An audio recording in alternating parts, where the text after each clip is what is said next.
আসসালামু আলাইকুম। অর্থ আমাদের জীবনে অত্যন্ত গুরুত্বপূর্ণ একটি জিনিস।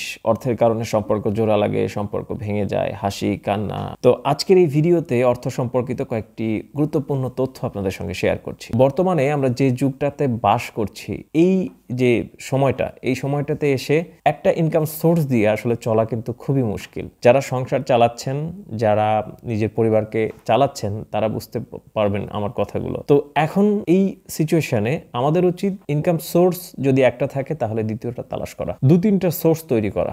সেকেন্ড যে পয়েন্টটা সেটা হচ্ছে যে আমরা যেটা ইনকাম করছি তার থেকে খরচ বেশি না করা। খরচের বেলায় একটু টাইট হওয়া, তাহলে যেটা হবে সেটা হচ্ছে সবকিছুই স্থিতিশীল থাকবে। আছে 5 টাকা, আপনি যদি 6 টাকা খরচ করেন তাহলে আপনাকে লোন করতে হবে, ধার করতে হবে, ধার করে চলতে হবে। তো এই জিনিসগুলোকে যদি আমরা স্কিপ করতে চাই তাহলে আমাদের উচিত যে খরচের বেলায় এভাবে একটু ব্যালেন্স করা। তারপরে গুরুত্বপূর্ণ বিষয় হচ্ছে প্রথম যে পয়েন্টটা বললাম যে আমাদের উচিত যে ইনকাম সোর্সটাকে বাড়ানো। যদি সোর্স বাড়াতে গিয়ে আপনি কোনো জায়গায় টাকা ইনভেস্ট করেন তাহলে সঠিক জায়গায় ইনভেস্ট করা, এইটা হচ্ছে আমার মূল পয়েন্ট। যে আপনি যে টাকাটা ইনভেস্ট করছেন কোনো একটা জায়গায়, ব্যবসায় অথবা যে জায়গায় করুন না কেন, সঠিক জায়গায় এটা আপনাকে বুঝতে হবে যে আমি এই জায়গাটাতে টাকা দিলে এই টাকার একটা ভালো ইনকাম আমি ব্যাক পাবো।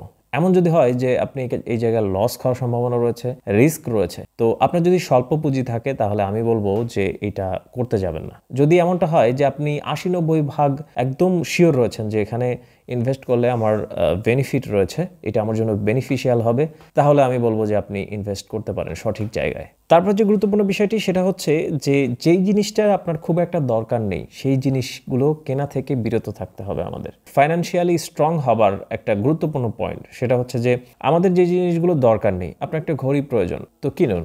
যদি প্রয়োজন না থাকে, হয়তো বা আপনার তিনটা ঘড়ি রয়েছে, তার মধ্যে যে কোনো একটি ঘড়ি পরলেই কিন্তু আপনার হচ্ছে, কিন্তু আপনি চাচ্ছেন যে না, নতুন মডেলের একটা এসছে, অনেক দামি ঘড়ি, ওইটা আমি কিনি। তো এই ধরনের ঝামেলাগুলো যদি আপনি তৈরি করেন তাহলে আপনার যে অর্থনৈতিক যে বিষয়টা, এটা কিন্তু বিপর্যয়ের দিকে যাবে। তারপর যে গুরুত্বপূর্ণ পয়েন্টটা সেটা হচ্ছে শো অফ করার জন্য খরচ করবেন না, মানুষকে দেখানোর জন্য খরচ করবেন না। এইটার প্রবণতা কিন্তু মানুষের মধ্যে অনেক ব্যাপক মানে খুবই, সবাই কিন্তু এরকমটা চায় যে আমি সবার সামনে টাকা বের করব মানিব্যাগ থেকে, এরকম সবাই আমাকে মনে করবে যে এই মানে কি না কি।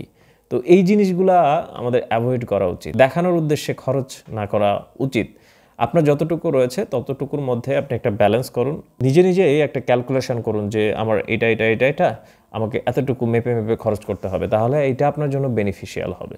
শেষে যে পয়েন্টটা বলবো সেটা হচ্ছে যে খরচের বেলায় যেহেতু আপনি হিসাব কিতাব করেই খরচ করছেন, তো আপনার ইনকামের একটা অংশ সঞ্চয় করার চেষ্টা করুন। আমি জানি যে এটা খুবই কষ্টসাধ্য একটি ব্যাপার, কারণটা হচ্ছে যে যাদের সীমিত আয়, তো নিজেদের প্রয়োজন মেটাতে গিয়েই হিমশিম খেতে হয়। তো সঞ্চয় করব কোথা থেকে, এটা আমার নিজের ক্ষেত্রেও আমি মনে করি যে এটা আমরা অনেক সময়, আমিও নিজেও এটা পারি না। তো সেই ক্ষেত্রে আমাদের উচিত যে আমাদের ইনকামের একটা অংশ আমি এক জায়গায় রেখে দিলাম, তো এই ক্ষেত্রে এটা খুবই বেনিফিশিয়াল হবে আমাদের জন্য।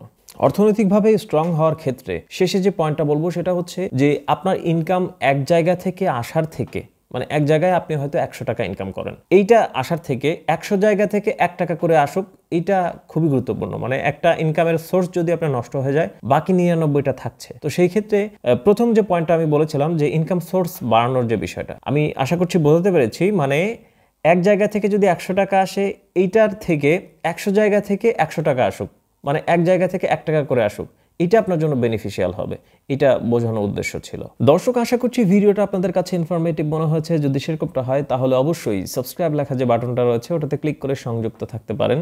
যারা এই ভিডিওটা ফেসবুক থেকে দেখছেন তারা অবশ্যই ফলো বাটনে ক্লিক করে রাখবেন আর নতুন ভিডিও দেখার জন্য। আল্লাহ আপনাদের সবাইকে ভালো রাখুন। আসসালামু আলাইকুম।